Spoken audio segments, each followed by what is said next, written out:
This next-gen demo is presented by State Farm. All right, Rev3 Games, E3 at the VividTouch booth.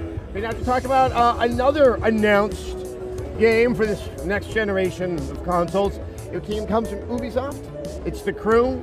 We are joined by Julian Garrity, the creative director of the studio out in Lyon that is making the game. It is a racing game, it's kind of vehicular combat, but it's a very large multiplayer component. How do you sort of best describe it? It looks like you kind of create your own little gang and you can go after the AI in the game, but you can also go after other human-controlled AI? So, the best description I've heard comes from today. On the booth, somebody said it was an MMO car PG. Okay. And that's really a kind of succinct way of putting it.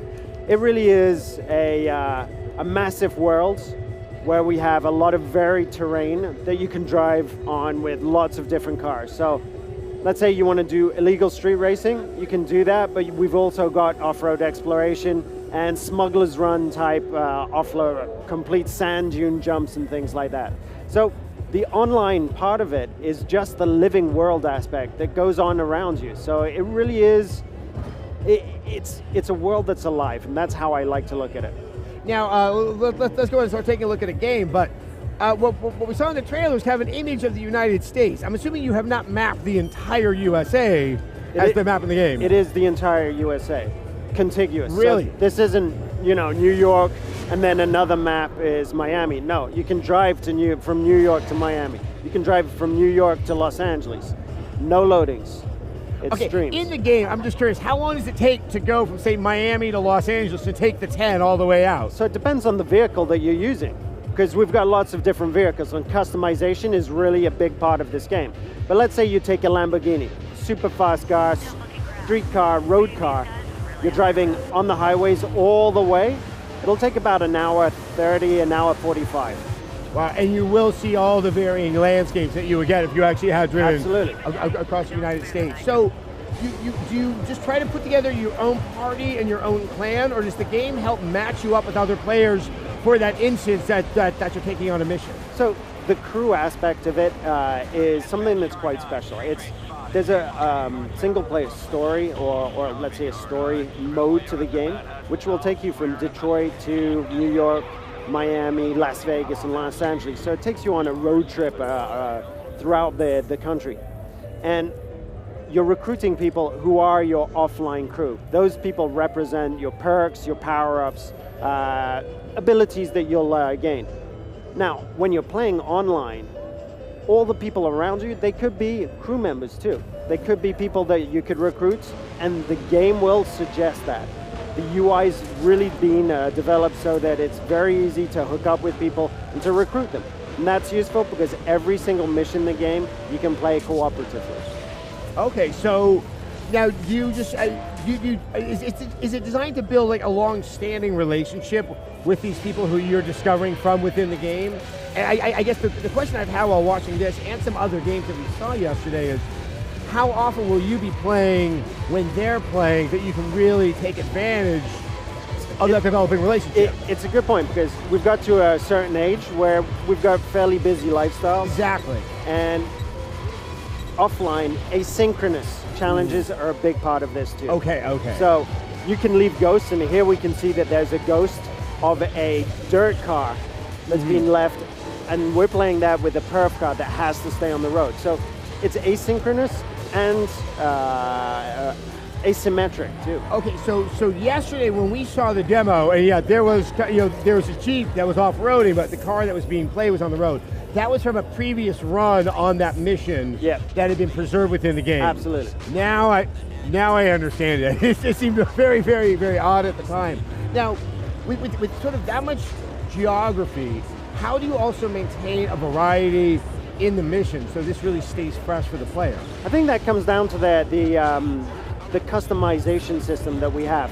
We really have 3 different families of customization: asphalts, streets, off-road, and circuit. And every region of the USA will have one specialization in terms of customization. On top of that, the story-based missions will give you like medium-term objectives that keep refreshing the challenges. So let's say in the Midwest, Your overall objective in the Midwest will be to infiltrate this gang. In New York, to make $1 million. It's that kind of thing. So it's constantly refreshing the meta objective, if you will, for your game. Okay, and so the overarching story is you're infiltrating a gang of ne'er-do-wells. How do you sort of keep that story fresh over Different time? characters, different customizations, terrains, driving experiences. I mean, this is a takedown mission. We just saw an illegal street race, Right. and there was an exploration in the national park too. So every different region will have a different sort of experience, a different feeling for your driving. Now, you say it's a car PG. I have a pretty good idea of how you could be upgrading your vehicle. Is that the right way to look at it? Or how dynamic can you start to really trick out your car so it actually will improve performance throughout the game? Absolutely. Every car is a 19-piece puzzle Okay. that you can play around with. So you can customize it not just for performance, but for aesthetics. Our reference was Need for Speed Underground 2, which I think was an awesome game. I don't know if you played it. No. I do know which one you're talking about. I like that you're referencing that because as we have had more and more racing games come out, some of them are a little bit daunting to assume that you have a very good engineering mind. And it sounds like you're trying to be a little bit more accepting of people who understand cars can go fast but don't understand why. Absolutely. But, within the customization feature, you can strip the whole of the body of the car away and go inside the engine, see what's happening in there, change individual pieces, and then come back out. And that's something that we feature a lot of. Now, will this be allowing players to have more than one car, or do you kind of go through that story mode and have that adventure with just one vehicle? It allows you to have more than one car for sure, because that's part of every car game. So you can own a Nissan, you can own a Lamborghini, a Ford Mustang, that's not a problem. But we really do want to encourage you to invest a lot of time into one car and take it from pure streets to off-road, to dirt tracks, to race tracks. And certain of the cars, some of the cars, can allow you to do all of that. So, I'm trying to get a sense of how long are you going to maintain this relationship with the car? I don't want to ask you how long this game is, but you are making it sound like it's fast. I mean, it's the entire United States of America. I mean, is MMO a fair contrast, or is this a 20-hour or 40-hour unknown experience? The story lasts about 20 hours. Okay. And that'll drive you from coast to coast. You'll see all of the customizations. But on top of that, you've got all of the skills. These are little 20-second challenges. There are thousands of those in the world. And you've got the PvP. And the PvP is what we teased on at the end of the demo yesterday, where you're facing off another person's crew.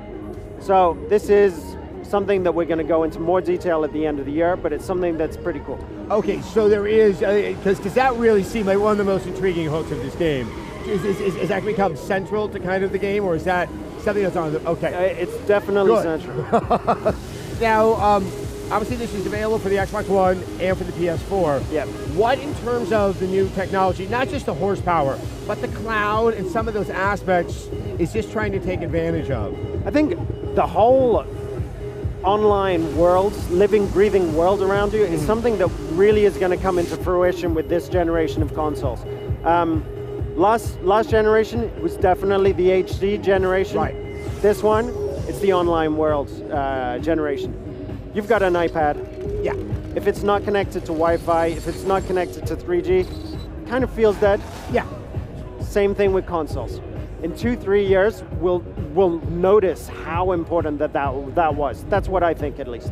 Well, with that in mind, I mean, is the game that you get day one, is that all the game? I mean, it sounds like that this thing can start to evolve over time. That you're just kind of starting with, like, there's a starter package that this will have dynamically changing aspects from you guys? I'll be honest, I'm focusing on getting that day one content out. That's where my head is now. But yeah, this is basically a platform, and I see it evolving for a couple of years minimum. Well, and also what you're describing is what I'm seeing is an increasing trend with a lot of the games that we'll be getting, hopefully starting at the end of this year. When can we hope to play The Crew? Early 2014. All right, well, thank you very much for your time, Julian. Thanks I look forward to seeing the game again, and I look forward to playing it. Awesome. All right, thank you very care. much.